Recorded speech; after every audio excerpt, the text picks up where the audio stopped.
No man in the world. No man in the world. The measure of any society is how it treats its women and girls.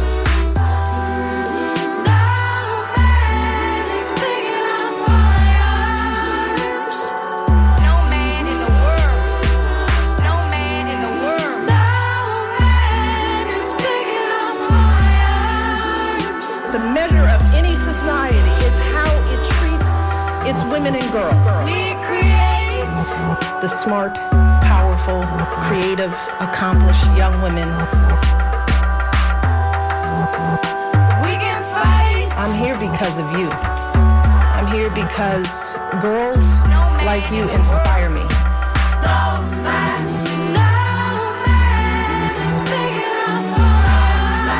Many of these girls have faced unthinkable obstacles just to attend school.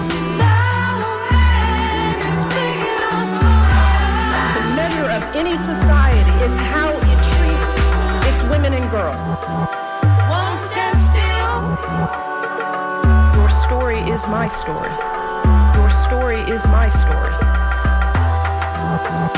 Won't be shamed. Your story is my story. Buckle up, buttercups. It's another episode of Surly Voices here on WMNF Tampa 88.5. My name is Liz. I'm one of your hosts, and another host of mine, Maria, is joining by Zoom. How are you, Maria? Hey, Liz. How you doing? Oh, my gosh. My head is spinning from all the shenanigans going on in the United States today. Where do we start? Number one, if you haven't seen a recent picture of the White House, it's all torn up. It looks like next thing you know, they're going to have old washing machines and a hot water heater. Yeah, on the front, out on the front lawn. On the front porch, yeah. It's like, okay, he's got the East Wing torn out and there's a big hole in the ground. He's got the Rose Garden that's now been paved over. And now they're building a cage fight thing, so he can do the UMC, whatever it is. Some kind of fighting is going to take place on the front lawn of the White House underneath this big cage thing, and it's like, really, this is the best we can do. Really? Wow. Clearly. That's the question that we should have been asking in 24. Right. Or 16. Right. And it's like, okay, yeah, we're just, two wrecked cars short of, hillbilly White House. I mean, even the hillbillies have better taste, I think. So it's not a pretty sight. And this made the news all over yesterday. Apparently there is a quote unquote nonpartisan group called Freedom 250 that is putting together a huge show for the 4th of July. And the show includes such top acts as Milli Vanilli. And it's like, wait. I thought Milli Vanilli was dead. One of them is. So it's like, okay. So is it Milli or Vanilli? Let's see. It's Rob Pilatus, the long-haired one. Died in 1998 at the age of 33. If I'm not mistaken, it was Rob and Fab. So Rob is the one that died.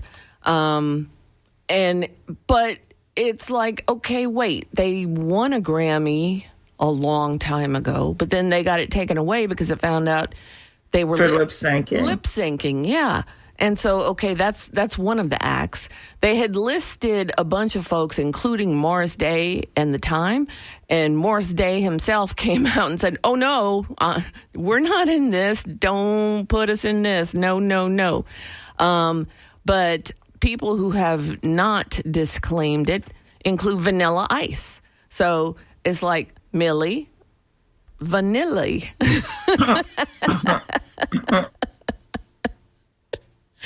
And so it's like, who are they appealing to here? Also, the Commodores, although I don't think there may be one Commodore original to the group still there. You do realize that this is sort of like the last time he was happy, right? In the 80s? When it was the late 70s, early 80s. He hadn't gone bankrupt in Atlantic City yet. Okay, yeah. I mean, there's a theme here. Yeah. Well, it's giving 80s pretty much has-beens, you can say, because there's nobody really immediately relevant in the lineup. Now, God forbid, what's his name, Ted Nugent decide to take Morris Day's place, but this would be appropriate for his Trump Taj Mahal lounge acts at the casino lounge acts. If you think about it, right. Right. That's where he's going with this. I did have a question for you though. Like, you're a lawyer, and yesterday there was another marathon cabinet meeting. And if you saw the pictures, they all had like trucker hats on the table. Is that like, are you supposed to have like baseball hat propaganda in the White House like that? Because, like the Make America MAGA hats and stuff like that, is that appropriate for? It is not appropriate, but nothing this guy does is appropriate. I mean, name one appropriate thing he's done. I think it's always helpful that he falls asleep during his cabinet meetings. Yeah. I don't know that it's appropriate. I just do think it's helpful. Well, but if the best thing you can do for the country is fall asleep. Oh my gosh. So yeah, if anybody thinks of anything helpful he's done, please give us a call and let us know. 813-239-9663, or you can email dj@wmnf.org. So yeah, the 80s, it was what you call one-hit wonders, I guess, because it's like Vanilla Ice was never any great talent because, I mean, his biggest song was a direct ripoff of David Bowie and the Queen. What's the Queen head singer? You can tell I don't have enough coffee. Freddie Mercury? Freddie Mercury, yes. They came out with Under Pressure, and it's the exact same back music or bass line that Vanilla Ice used in his song. Now, hopefully he paid royalty or licensing fees for that. But, yeah, that remains to be seen. But it's like, okay, it's like, what about Paula Abdul? Why didn't you get her in the mix? But anything called Freedom 250 that purports to be nonpartisan is, I think, mislabeling. Because clearly, I mean, you don't see, like, I mean, because think of all the huge acts there are out there who would take place in a legitimate celebration. But really, what is there to celebrate? Colonizers? how very little progress we actually made. Yeah. Because it's like everything just, the clock reset to the early 60s now. Maybe that's why the 80s are the big decade at this celebration, is because, it's a time when folks who were born in the early 60s maybe were coming of age, and he's trying to appeal to them. I don't know. None of it makes sense to me. But I don't have one of these imaginations for doing things like this. It's just absolutely crazy. So, yeah, it looks like the most awful cage he's building on the front lawn. It looks so trashy. And it's like, it was bad enough when you redecorated the Oval Office with all this gold applique from Hobby Lobby or Home Depot, but now you're taking it outside. Well, he's been outside with the East Wing, and if the average person on the street did something like this, just co-opted public property for their own aggrandizement, screaming would be had from every quarter. It's, where's the screaming? Oh, and let us not forget the very threatening Chuck Schumer and his strongly worded letters. They're not doing anything. This is what they're doing. They're just laying back and waiting for the midterms. And so it's like, okay, you've left us hanging here now with no pushback to speak of. And here we are. The people who have done the most seem to be defectors from the Trump camp, like Marjorie Taylor Greene and Thomas Massie, who again is throwing it out there. Thomas Massie is going scorched earth. Yes. On these people. And I'm here for it all day long. Me too. Because it's like, oh my gosh, yeah, the power that this guy has. And he's all out of care to give. So he's done. And so is Bill Cassidy. Yeah. It's like, okay, you voted for RFK. You are a physician. You knew better than this, but you voted for him. I don't feel bad for any of them. No. Right. Like, it's interesting. Like, Massie has been an interesting case because, ordinarily, I was reading this article the other day that ordinarily, even the Republicans always found him like a live wire, I guess is how you would put it, because he had his own, he marched to his own drum beat kind of thing. And you had, he had some really ultra conservative kind of ideas, but he's primarily a libertarian. Okay. So yeah, I can't wait to see what he does. And he's going to do it at the least expected time, I think. And it's going to be glorious. But wow, it's hard to hold on with your fingernails as things keep sinking in. It's like, oh my gosh, when are we going to wake up? We as a people, we as a country. When are we going to say, okay, we're taking to the streets. We're going to play like this is Paris, and we're tired of this, and we're going to take to the streets, and not in an organized, pre-planned event like No Kings protest, because it's performative. It needs to be like, well, yeah, I don't want to say too much on the air because, number one, the opinions expressed on Surly Voices are those of Surly Voices and not those of WMNF. So it's, because nowadays, you've got whole network news organizations totally caving to him.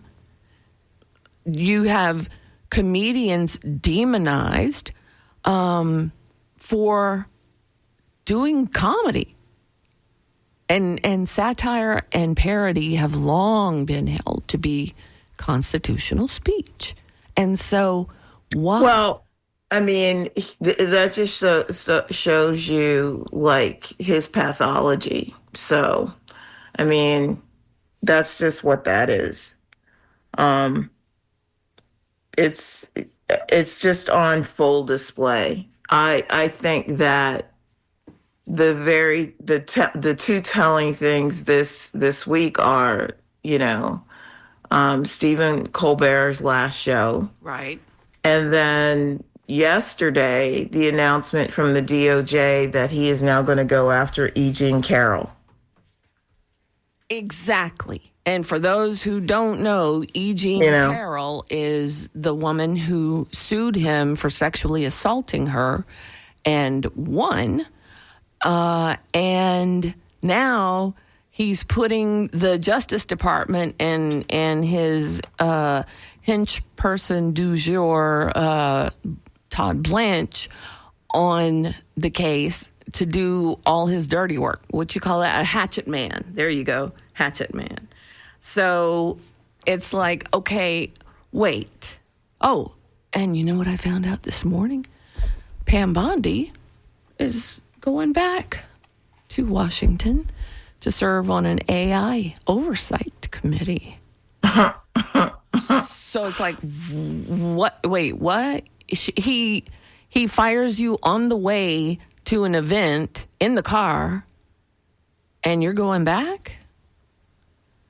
It boggles the mind. It really. Who else is going to hire her? Nobody. I mean, she's done. I hope she grifted all she could while she was there, because she's not going to get any unless she goes on the MAGA talking spree. Who knows? But yeah, it's like she's got no credibility. Again, I'm fascinated about what kind of oversight she plans on having over AI. Well, she'll be in a committee. So, and I just read that this morning. I didn't have a whole lot of time. She won't be left to think on her own. Right. She'll have, it'll be like groupthink, crowdsourcing kind of, not something that not something that she'll be able to run herself. And so all these folks, and it's just like, this is how fascism rises so quickly. You find a bunch of people who'll do whatever you want to do, and there we are. So yeah, we traded a king in 250 years ago. We traded a king for a dictator. So there we are. Are we better off? No. We don't. Yeah, we have a slush fund being talked about for the January 6th protesters to compensate them for the losses that they suffered as a result of being. The good news, by the way, is that Don Lemon's case was dismissed with prejudice. Yay! Did you see that yesterday? I did not see that. I like Don Lemon. I've always liked him. Interesting. What do they call it in your world? Prosecutorial misconduct or overzealousness. Well, misconduct, because apparently they presented false information to a grand jury or something like that. Oh, imagine that. This regime, stretching the truth until it breaks. Yeah. Not. But the thing about it is you have people with credentials that are willing to sacrifice their credentials for this guy. Right. I don't understand. That's the thing. Like, this guy is literally, his train is pulling into the station. Mm-hmm.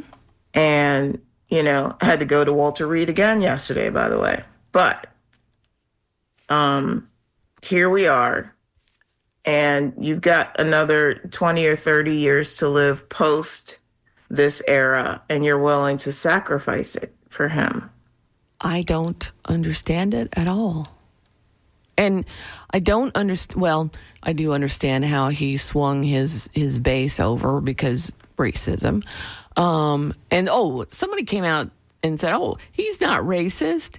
He's, he used to hang out with Michael Jackson. And it's like, yeah.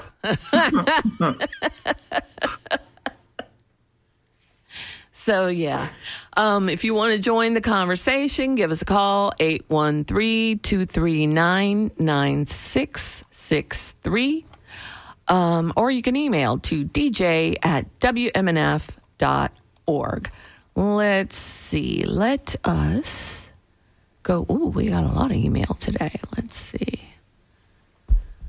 The thing that is needed most in the times we live. The truth from people unafraid to speak it. Thank you, Donna, Maria, and Liz. Let them have it. Jerome. Thank you, Jerome. In Trump land, the film Idiocracy is no longer fiction. It's a documentary. That's true. That is absolutely true.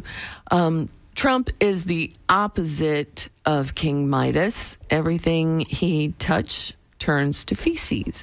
Bubba. Thank you, Bubba.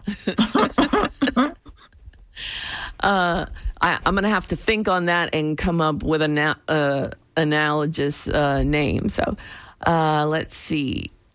Speak, ladies. I love it. Thomas, 59 years, Lakeland. Thank you, Thomas.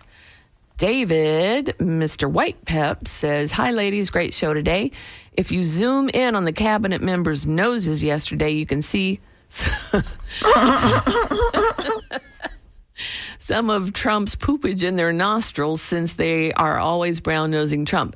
And they claim that Trump's poopage smells like roses. Ugh. I'm tired of this Trump scourge. It has to end soon. Do your thing. Future burger lodged in Trump's throat. I'm also tired of the MAGA idiots. They all need a freaking cognitive test. All right. Dang. Mr. White Pep is harsh this morning. Anyone that would perform for Trump is a major DB, sellouts, a picket line scab. Snoop Dogg sold out too. What? I didn't know about that. Oh, I need more tea on that. Do you know anything about that, Maria? I don't. That's news to me. Yeah. Good morning, Surleys. Can Black Americans file suits over subsequent results of Iran-Contra, Jim Crow, and ghetto water? Yeah, okay, whatever. I would like to see somebody try to sue for reparations. That would be interesting. But well, those police officers are suing about that slush fund. They are suing. They should, yeah. And I'm wondering why E. Jean Carroll, who already got an $88 million lawsuit settlement, he's appealing that. But I wonder if she qualifies with this latest harassment from the Justice Department. Oh, absolutely. I think it's no, because what I don't, what I got to look it up, but I do believe that in this so-called settlement that the harassment has to come from Democrats. They outline it in the, But what I love the other day is I heard Todd Blanche referred to as carte blanche. I love that. Did you hear that? That is perfect. It is, isn't it? Yes. Carte blanche. Oh my gosh. All right, here's the answer to the Snoop question. When Trump won, Snoop Dogg performed for the celebration. Oh, I did not know that. I'm very disappointed in Snoop. So yeah. Oh, and yeah, speaking of Snoop, his bestie, Martha Stewart, was in prison for Right. for insider trading that got her like $40,000, and now it's like gazillions and gazillions. It should be building a statue to her. Yeah. And I mean, she went into prison and she came out top dog. I mean, she ran that place. I would love to see the penalties more equitably spread. Let's see. Dennis says the Hollies did a song about this. Graham Nash supposedly wrote it after a visit to the U.S. in the Nixon years, perhaps. The rest of the Hollies didn't want to do political songs, and Nash's coming up with the song is said to have contributed to the band's breakup. Interesting bit of musical trivia there. I have to ask Frank when it's over with if he knows about this. Frank knows a lot about songs from days of yore, but you watch like documentaries of singers like Graham Nash or anybody from the old days, and it's like it's surprising how many times they jump around and how much they were all in the same hopper pretty much, and you just spit some out. Oh, here's a new group. Kick it through. And I read a thing today about the DeBarge family that I was not aware of before. And I'm going to look more into That one of them was married to Janet Jackson? That's how the clickbait caught me. I knew that Janet was married to one of the DeBarges, and so I'm like, oh, the DeBarge family, and I started reading it. And I'm like, what? Oh my gosh, it was horrible. So, but I didn't get all the way through before I had to come over here. So, yeah, there's so much in the past that has been whitewashed and polished to the point where you don't really know the real story unless you go digging and validating it, because as someone once said, history is written by the victors. So there we are. What else we got on the menu today, Maria? Ooh, I think that the Texas primary is worthy of a conversation. Yes. And now, they literally, James Tallarico is probably the squeakiest clean guy that would run for office, and they're trying to, Paxton in his victory speech, if that's what you want to call it, did his best imitation of Donald Trump, trying to name call. He called him Tofu Tallarico, and it was just, it was like Donald Trump's greatest hits up there, and it was just it did not land, which I thought was interesting. So I do think that the Texas election Senate race is going to be an interesting one, because it was my understanding that, well, everybody kept saying that this guy Paxton isn't that popular, but he really, in this runoff, got his voters to the polls, right? I really have to look into what that turnout was and stuff like that. But for a bunch of people that said that he is not that popular, he certainly didn't prove it on runoff night. And also Al Green, who's been a long-time congressman from Texas in Houston, is no longer. He lost his runoff. That makes me sad, because he was the one person in Congress who would do anything to protest for what was right. Right.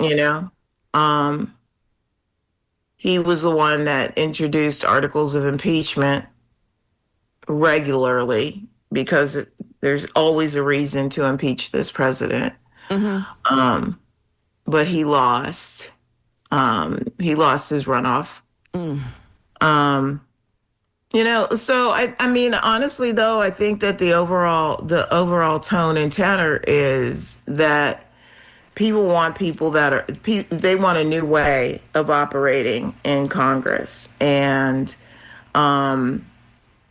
Democrats better wake up to the fact that people want a new way of operating in Congress. I think that is the big takeaway. And if you miss that memo, it's going to be a problem because I think that, people want consequences for these people. There's Right. no there's no back to anything. Like going back there got us here. Right. And so I don't think that I think that the message that Democrats need to embrace is that. And I don't know that we're going to do that here in Florida. Nope. I think that, It's business as usual in Florida. doubling down on business as usual.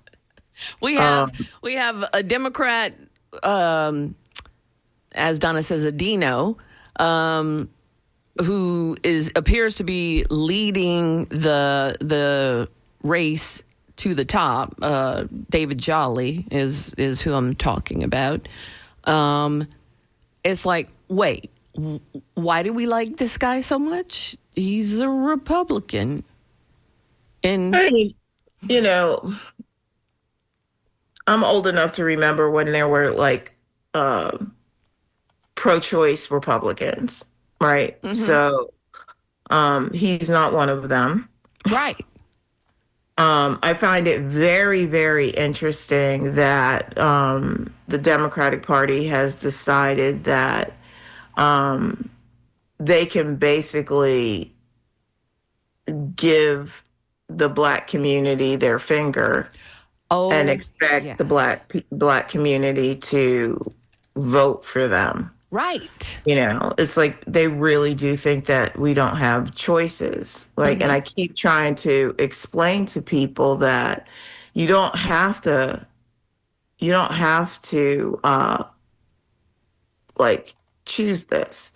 And the problem is that then they make these it's like dealing with a substance abuser, right? They make bad choices that the entire family has to pay the consequences for. And then when people stand up to them and say, no, these are not the consequences that I'm going to ride along with, they get mad at the other person. They get mad at the person who did not drive them into that ditch, Right. which I think is insane, right? They're going to be mad at Black women, or they're going to be mad at the Black community because we're not going along to get along, Right. As opposed to making choices that are not selfish. You know what I mean? It just it's a fascinating. It's like it's addictive behavior. That's all I could say. Yeah.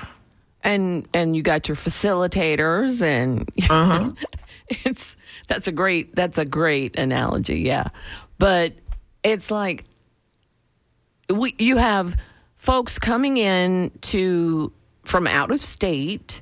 And it's irresponsible is the thing, right? Like, I cannot stress enough how irresponsible it is when you have an opportunity, right? Like,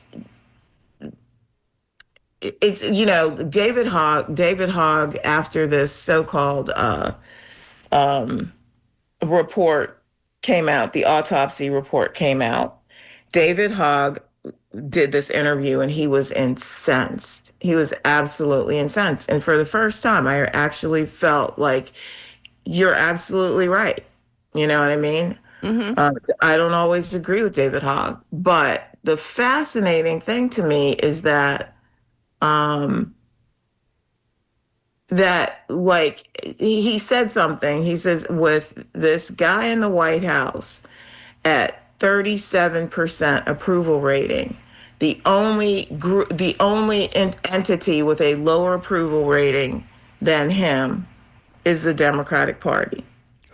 Ooh. And you have to ask yourself why. Well, it's clear. No, why. I think that that's an honest question to have to ask, right? Right? What is it like? There's something that the party itself is doing that has put them in the basement. It's either a lack of communication, no clearly articulated principles, because you can't have principles and do what they're doing. I found it fascinating that not a single person, right, in leadership until the members of the DNC in this state spoke out against what Debbie Wasserman Schultz was doing. Not a single member of leadership had anything to say, right? Right. And for those, and still hasn't said anything about like Black voters. Right. Still hasn't. Yeah. So right.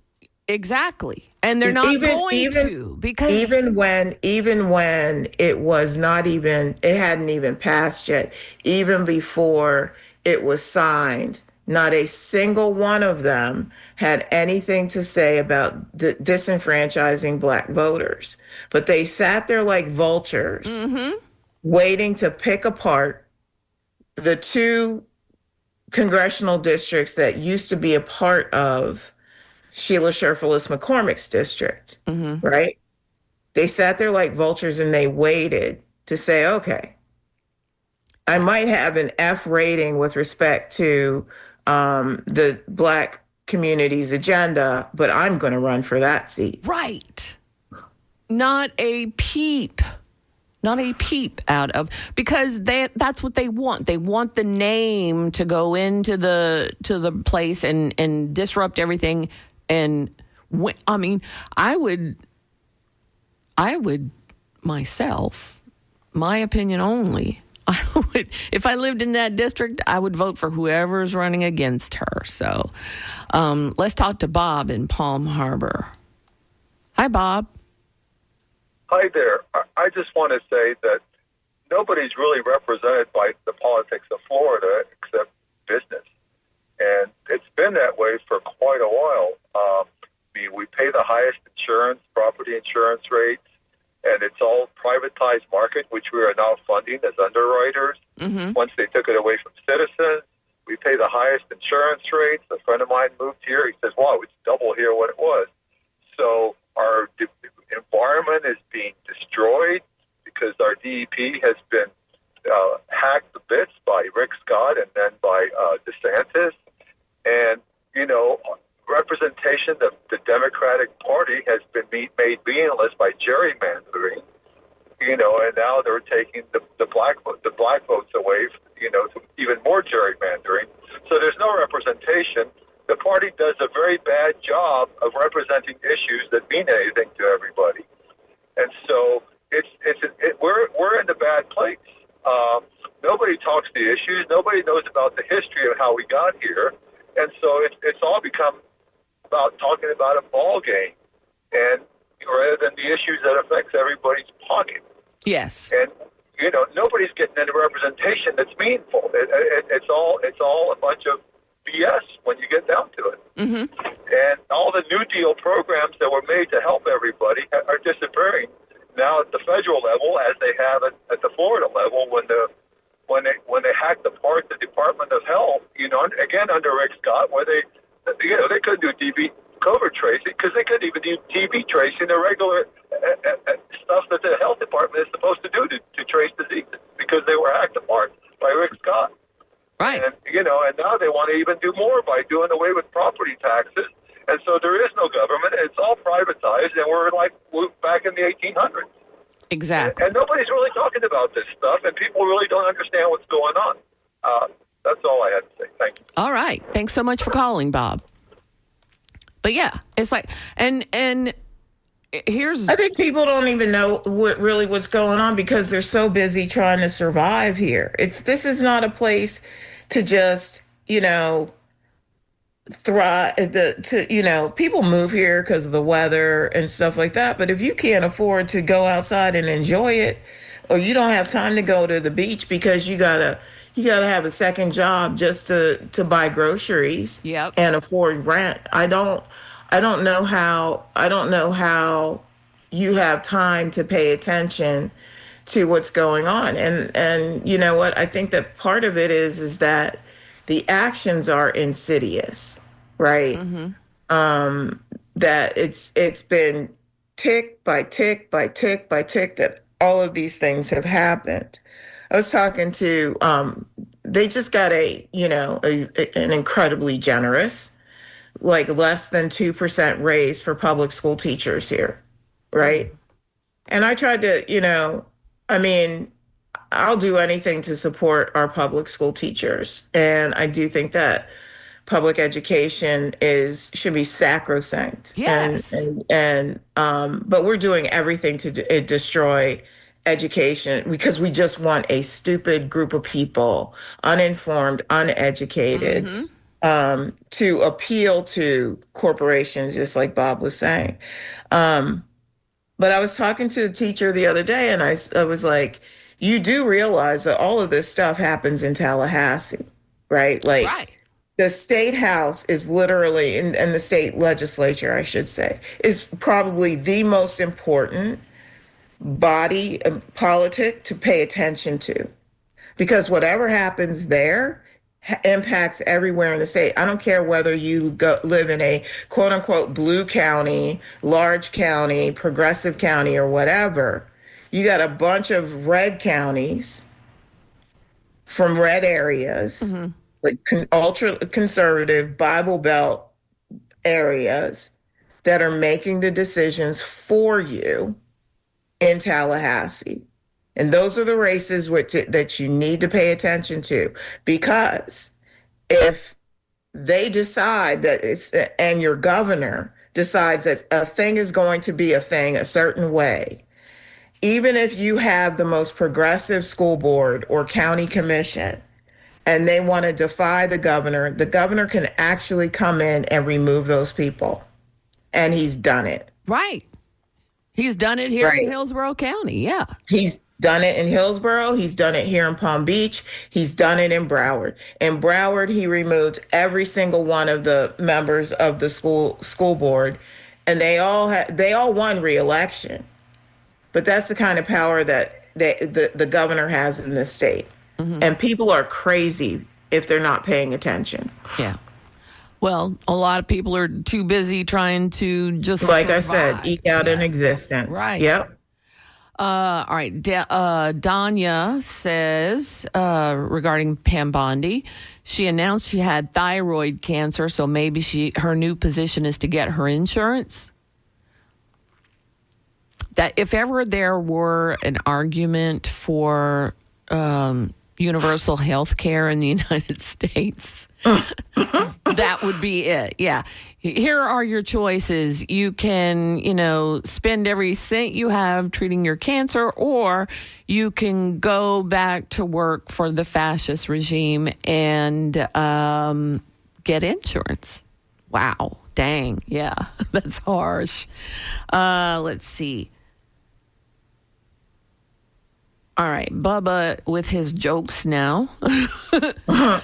Everyone mentions DeBarge, but always ignores the tugboat. I'll be here all week, folks. Bubba. Thanks, Bubba. All right, let's see. Love the substance abuser example. It's a great fit. Similarly, watching someone you love advocate and vote against their own and all of our best interests by being in this right-wing cult is very much like watching a loved one with an abusive partner. Yes, Charles in Tampa, absolutely. You're listening to Surly Voices on WMNF Tampa 88.5. We're getting into the home stretch, so if you have something to say, please give us a call at 813-239-9227. 9663, or you can email to dj@wmnf.org. Now, let's talk about Donald Trump Jr. getting married in the Bahamas and Donald Trump Sr. Not going on the excuse that he's got too many things to do in Washington. I mean, a couple of things, if you're asking me. Yes. I thought it was interesting that his daughter got married at Mar-a-Lago. Mm-hmm. And I thought it was interesting that this guy's not getting married at Mar-a-Lago. They're both from here, right? Right. Junior and the bride. Mm-hmm. Her dad was Epstein's banker, by the way. Yeah. Just as an aside, everything comes back to Epstein. Release the files. It's a small island. Palm Beach is a very, very small island. Right. Who are you going to meet? Right. Anyway, so I thought that was interesting, right? Yes. Like, why not here? Mm-hmm. And then I read also that based on this whole Epstein thing, that he couldn't go to That's what I heard. That the Bahamas. The Bahamas. Well, plus the E. Jean Carroll verdict, where where the jury found that he had sexually abused her. Apparently, well, see, here's another thing too. I thought that anybody with a felony could not travel internationally. Well, he cannot travel internationally because, like, he just got back from China. I know, But okay, so we could speculate on all of that stuff. right? Is it true, or is it the fact that he had a doctor's appointment the next day? Or that he wanted to be in town for the assassination attempt of the week. Because that happened the same day. I mean, it was like, no, I got to stay in Washington. Don't worry about it. And then the next thing you know, shots fired by the White House. And it's like, we've seen this movie already. Yeah. So it's like, okay, what are we going to have a new assassination attempt every week now? Because that seems to be the pattern. It's at some point people will get exhausted of you crying wolf. right. So It's like the boy that cried wolf, and I think he's really already reached that point, even with people who support him. It's like, okay, fire all your Secret Service and get a better set, because these aren't doing that. only the best people. Only the best people. Only the best people. So yeah, that was interesting, and we're going to keep looking into that to see what kind of shenanigans are afoot there. But it's absolutely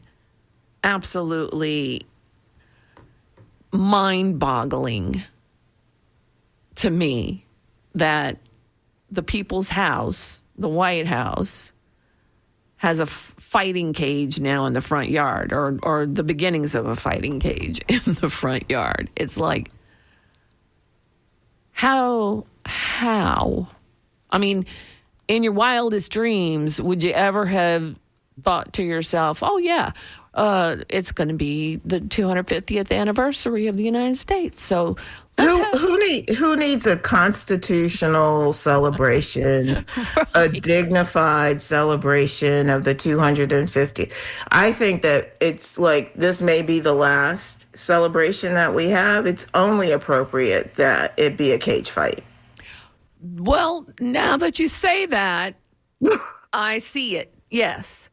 I mean, yeah, let's go paint the reflecting pool like it's an actual swimming pool and won't reflect anymore. Let's do that. Yeah. So it's mind-boggling. But anyway, let's see. So you think the assassination attempts are fake? Even the one in Butler? Yes, I do. That's my... Oh, definitely the one in Butler. Yeah. Because I think that the crime around the one in Butler is that people died yes, unnecessarily. people died so Trump could have a photo op. I think that is just horrendous. Right. Yeah. And he's actually got that photo hanging up in the White House now. The photo Yeah. with him, with the Fight. Yeah, Yep. fight. And the miraculously healed ear. Like he went to Lourdes or something.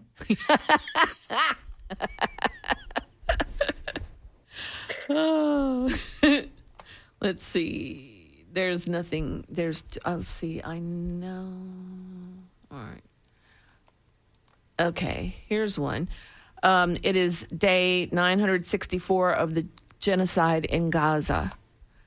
It is, and oh my gosh, so many of this year's crops of politicians deny that there's a genocide in Gaza. Well, the so-called front runner running for the U.S. Senate here, Yeah, has denied it. exactly. And it's like, okay, number one, you haven't lived in Florida for a hot minute. Number two, you're a genocide denier. And so it's like, what do you call what's happening in Gaza if it's not a genocide? I mean, Israel, who has one of the best military forces, best intelligence, best of everything, they can't, pinpoint where these Hamas leaders are.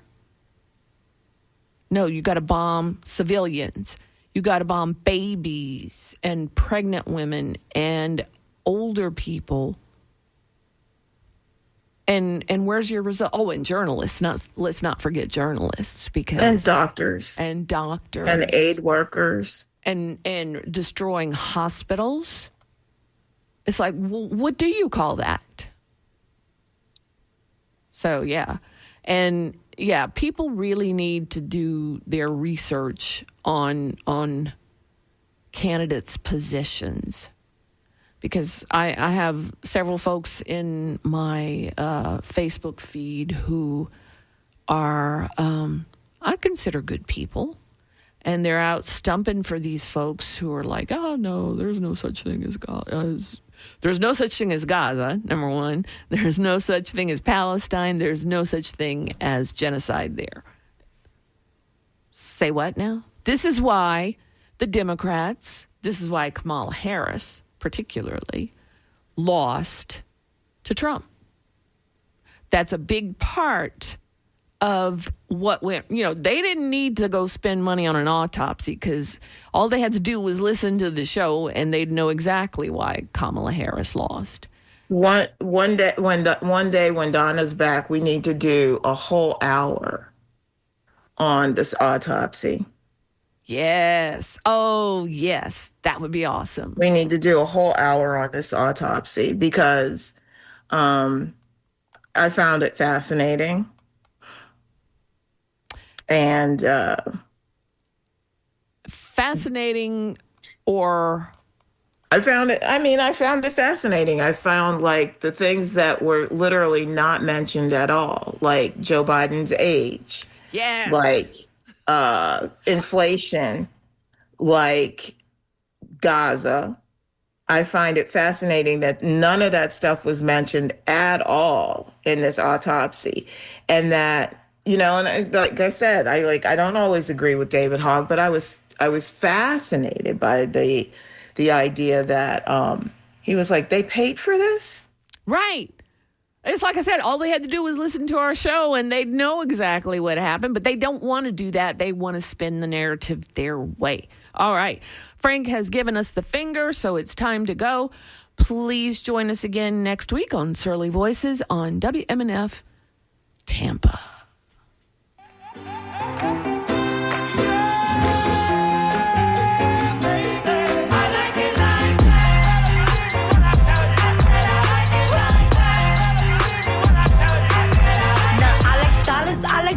I like stunning. I I like shining. I like $1 million deals. Where's my pen? I'm signing. I like those Balenciagas, the ones that look like socks. I like going to the Tula. I put rocks all in my watch. I like texts from my exes when they want a second chance.